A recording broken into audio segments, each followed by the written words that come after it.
Have you ever seen people who simply can't be broken? You insult them, they don't react. You provoke them, they don't flare up. You pressure them, they don't lose themselves.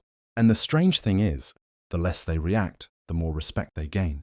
But here's the question that messes with your mind. Why is someone who stays silent sometimes stronger than someone who yells? And more importantly, how do you learn this state when inside you there are always emotions, stress, and the urge to respond immediately? Today you won't just understand the theory, you'll understand a mechanism that actually changes how people behave around you. I used to think strength meant reacting. If someone disrespects you, you respond. If someone pressures you, you push back. If there's an argument, you win with words. But then I started noticing something strange. The calmest people always win in the long run.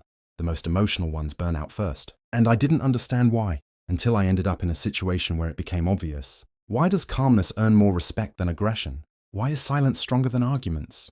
And why do people start to break when you simply don't react?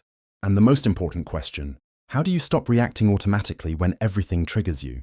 Here's what I realized later. Emotions are not just feelings. They are a lever through which you can be controlled. When you react instantly, you lose control over time. You give away initiative. You act on autopilot. You become predictable. And a predictable person is a controllable person. Imperturbability is not coldness. It is the pause between stimulus and reaction, the ability not to be consumed by emotion, control over your tempo, mastery of your internal state. It is not the absence of emotions. It is control over their expression. And now I'll tell you a situation where I saw this in real life for the first time. Not in theory, but in reality. One day, I found myself in a conversation that at first seemed normal, but it quickly turned into psychological pressure. The person in front of me started interrupting, raising their voice, devaluing what I was saying, trying to provoke an emotional reaction. And inside me, a battle began. Inside there was anger. In my mind, respond now. My body was tense. My breathing was accelerating. I was already about to speak harshly. And this is the moment where most people lose. I tried to respond. At first calmly, then a bit stronger, then emotionally. But I noticed something. The more I reacted, the more pressure he applied. It felt like he was feeding on my reaction. And then I made a classic mistake. I started arguing. He got louder, stronger, faster, and it felt like the situation was getting out of control. And right in that moment, I understood. This is not an argument. This is a test of my reaction. And I did something simple, but almost nobody does. Stayed silent, not dramatically, not offended, just stopped. 1 second, silence. He keeps talking, even louder, even sharper, trying to force a reaction out of me. Because reaction is victory for him. But I don't react. And here's what started happening. His voice became less confident. His rhythm broke. He started repeating himself. There were pauses from his side.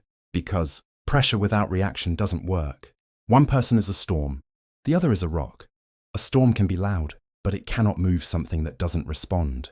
And at some point, he just stopped. Not because I won with words, but because he ran out of material. My reaction. And then I understood. Imperturbability is not weakness. It is the removal of your opponent's control over you. Now, the most important part, how to use this in real life. First, 3 to 7.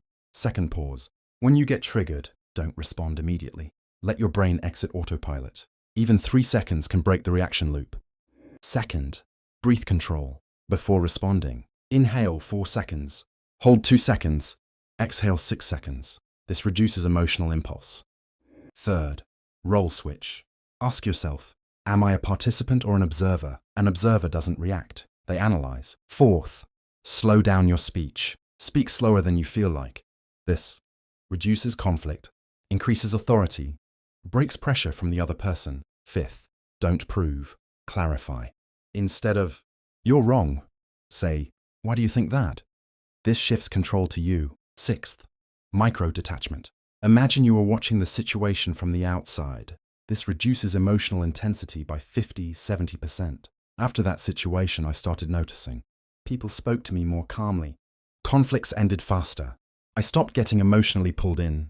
And most importantly, I stopped wasting energy on reactions. Strength is not volume. Strength is control over the pause between what happens and how you respond. And it is in that pause where imperturbability is born. And if you understood the meaning of this video, write in the comments. And be honest, do you usually react, or do you control your reaction? Because the difference between those two states is the difference between a person who can be easily triggered and a person who cannot be broken.